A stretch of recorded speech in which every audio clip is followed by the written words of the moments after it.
Hey guys, welcome back. BDCKR here. We're back with our weekly recap of all things Injustice Mobile.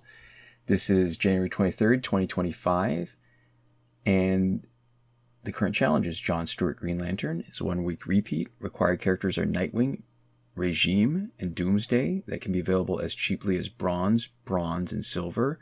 The Regime Bronze characters I think are Catwoman and Solomon Grundy. John Stewart's passive is Emergency Barrier. When Green Lantern or a teammate reaches 20% health, a barrier appears, making that character invulnerable for 4 seconds. This can occur once per character per match. He's got 750 attack and 950 health. He was last reviewed October 2024, Season 12, Episode 14, on a team with Jessica Cruz. And he was last available January 11th, 2024. And it's interesting to me that he's just labeled Green Lantern like he's the default Green Lantern in the rotating homepage display. So he's got low stats, especially for a challenge character. The barrier is good, but it works like a poor man's Astro Harness. You only get it once instead of 3 times with Astro Harness. It only lasts 4 seconds instead of the 5 seconds you get with Astro Harness when it's maxed out. And 1 second difference doesn't seem like a lot, but it is significant and noticeable when you're playing. So clearly there is some difference. It takes an entire slot on your team to get this benefit instead of just 1 gear slot out of 9. And I think, in my mind, we're demonstrating the best use case, which is with Rebirth Jessica Cruz, which we've demonstrated before, and what you're seeing now, because her passive means that this Green Lantern will increase the power of her Special 2, in addition to giving her a moment of invulnerability from his passive. In a Jessica Cruz team, because Jessica Cruz's stats are so high, we're already getting max battle points, so increasing John Stewart's stats and having him on this team would only make the fights potentially harder. We have tried Red Lantern Hal Jordan on a team with Jessica Cruz to handle Astro Harness, and he's great for that. But unfortunately, Hal Jordan does not count as a Green Lantern for Jessica Cruz's passive. We've talked a lot about how Jessica Cruz is great, and one of the reasons is that her Special 2 lasts long enough that under normal circumstances, she can tag out as soon as she finishes her Special 2 if we think she's in any danger. And because John Stewart's passive is a defensive one, we didn't try to make him the star. I mean, we have, but we're not doing that here. Other Lanterns have much better passives, so it's hard to want to play with him as the main character being the main damage dealer. So putting John Stewart Green Lantern on Jessica Cruz's team is good because he's no good on his own.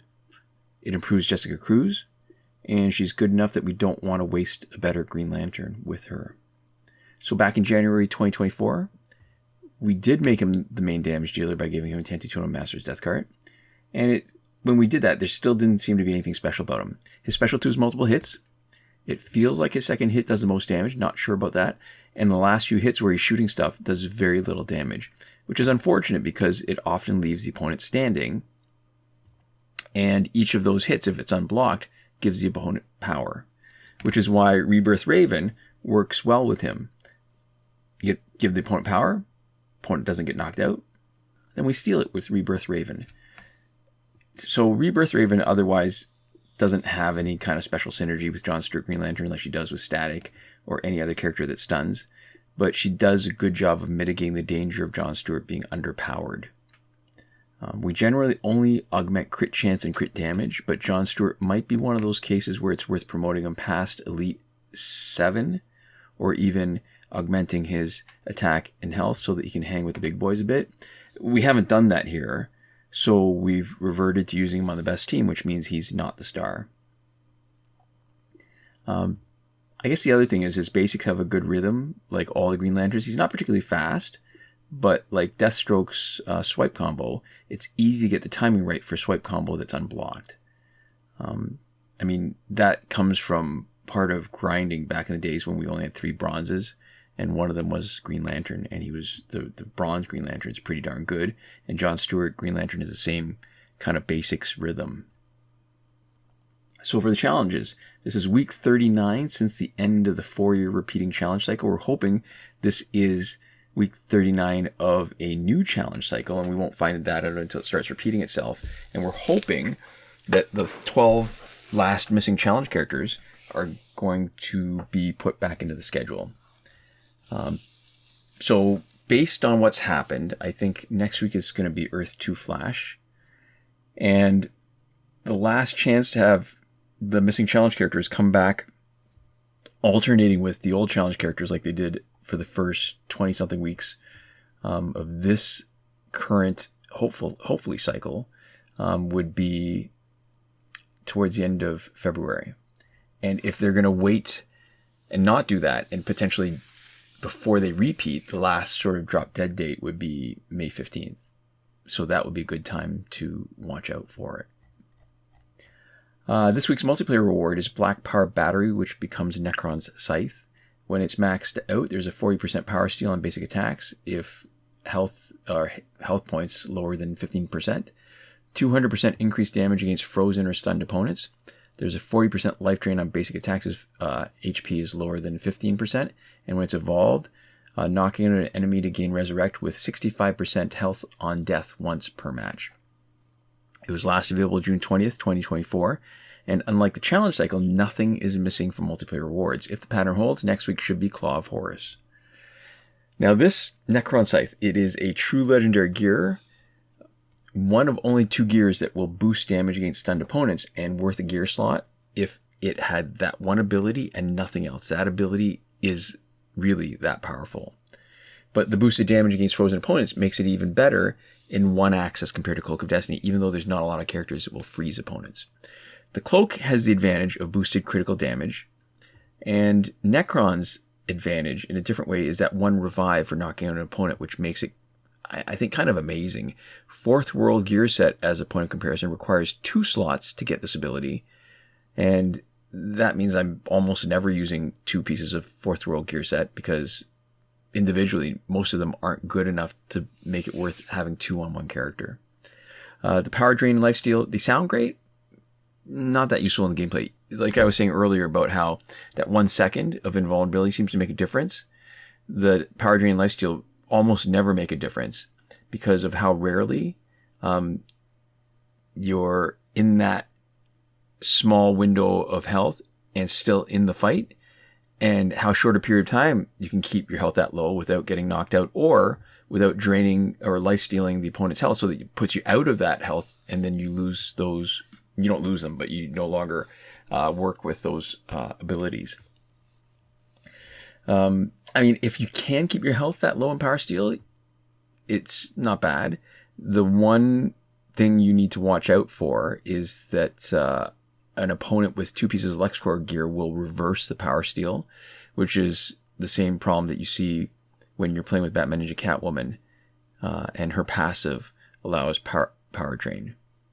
So the best way to take advantage of these 2 low health abilities, I think, is not probably anymore. I think really New 52 Shazam, after playing with it a bit, you'll need to max out his passive so that his passive will last as long as possible, which requires at least Elite 3 and lots of Valerium alloy. That way, when his passive triggers, you give him 21 seconds, when his passive is maxed out. It starts off much lower than that. He gets knockout immunity, and his health is low enough when he comes back to trigger the ability to use a Nekron Scythe and give him 21 seconds of life drain and power steal. But it's still good enough as a gear that we always use it on Blackest Night Flash. Well, almost always. Using up 1 gear slot to take advantage of Blackest Night Flash's passive of reviving with full health instead of the usual 65%, plus a small amount of offensive potential, it seems more than worth the space of 1 gear slot. In the store, so Flash Earth 2 bundle, it's $24.99. That's Canadian dollars, only currency that matters. It's a corroborate included next week's challenge. This is the pack that comes with 100,000 credits. It still does not unlock him, so it's still not a great deal because, you wait next week, you're going to get him for free if you complete the challenge. We've got the second week of the Ultimate Bundle Bringers of Justice, which we talked about last week. And the new pack this week is the Justice League pack, which is Superman, Aquaman, and Wonder Woman Regime. 2 of them are available in the store. Aquaman is the only one that's a challenge character. I think we've said this before, we must have. But a better way of promoting these packs would be having a challenge, because sometimes there's challenges that require challenge characters that a lot of people don't have. Put that in one of the packs. I bet that would be a great selling point. I mean, it wouldn't sell like hotcakes, but it would sell better than it does now, where there's not a lot to really recommend. Aquaman and the other characters are available for power credits. So what else? A bunch of other packs that have been there for a few years. Nothing new there. Nothing else new. Phantom Zone has one more week left. Fight 62 is still broken. Last weekend's breakthrough for golds was Zatanna, Flash, and Solomon Grundy. This coming weekend is probably going to be Raven, Superman, and the Arkham Knight. There's a link in the description to a thread in the Injustice mobile subreddit from Devlin16 that goes over the complete breakthrough cycle. So as far as the current glitches go, we go into detail, into more detail every time something significant changes, which did not happen this week. But even if nothing changes, we still do a more detailed review once a month, the first week of every month, and most recently that was our recap from January 2nd, 2025. Now you can also see a video tutorial for every working glitch in our playlist titled Current Working Glitches. It's linked in the description of this video and in the eye in the top right corner. The main thing worth mentioning is that the challenge reset glitch has been confirmed to be working on this week's John Stewart Green Lantern challenge. Okay, and that's it. So this is where we like to give a big thank you to our patrons on Patreon. That's Michael Devries, Irvin, Ruiz, Hoshi127, and Nora Klimek, who are supporting us on the credited level. And thank you for watching. We'll see you next time. Komoda.